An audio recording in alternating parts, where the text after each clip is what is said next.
زمونږ په دې معاشره کې دا زنا ډېر زیات د زنا عام کېدو وجه څه ده؟ ډېره بدترینه د زنا رجحان دی او نن سبا د خلکو نه درندګان جوړ شوي دي. نو په دې اخبارونو کې تاسو چې روزانه ګورئ چا د ماشومانو سره زنا کړي، چا د خپلو لوڼو سره کړي، چا د خپلو زامنو سره کړي، تاسو په دې حالاتو پوهیږئ چې د خپل زوی سره سړی زنا کوي، د خپلې لور سره کوي، د خپلې ګاونډۍ سره کوي. د هغې یو خو د الله قهر دی د سړي کې تقوا نشته، خو دویم دا رسمونه او رواجونه دي چې د سړي 15 زامن ګډ شوي او د مهر د لاسه د هغه واده نه کېږي. دې مهرونو د وجې نه زموږ نکاحونه بند دي. نوی نسل دی او ناسور سره مخامخ شوی دی او د دې رسمونو نه بوت جوړ شوی دی، بوت له بلته ورکول غواړي. کم کار کې ته شریعت آزاد پرېښیي، ولې د ځان پابند کړی دی؟ که مهر دی، که ولیمه ده، که څه دي الله او رسول چې څه ویلي دي په هغې باندې وچلېږه، د پوهېمبو د لانجو نه به خلاص.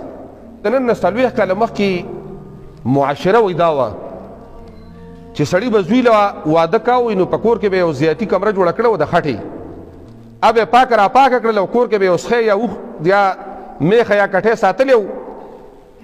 هغه به دا سوچو چې زه کله د زوی ولیمه کوم دا کټی یا غوا دا سخی به پکې لالوم او د وریجو پیسې به د کلیوالو د خلکو ورکړې د خپلو خپلوانو.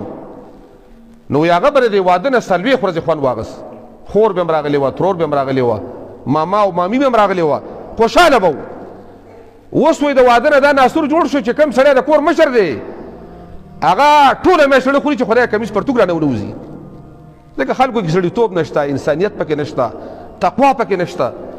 که تا میلمانه راغوښتي دي د هر میلمه ستا معزز دی، خو بعضې خلک دومره بې ادبه دي بې ادبه دي چې ستا د میلمنو د لاسه به ستا نه کمیس او پرتوګ وځي. نو زموږ مقصد دا دی که موږ دا رسمونه رواجونه کم کړل، دام ختم کړل، نو د دې عذاب نه به خلاص شو. نو الله دې موږ او تاسو د ګنده رسمونو نه خلاص کړي.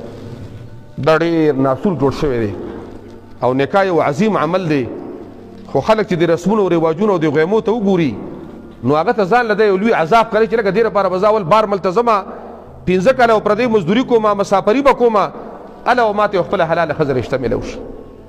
نو چې کوم کار راته الله آسان کړی دی د الله د رضا لپاره تاسو م آسان کړي، چې الله راته آسان کړی دی د الله د رضا لپاره تاسو آسان کړي.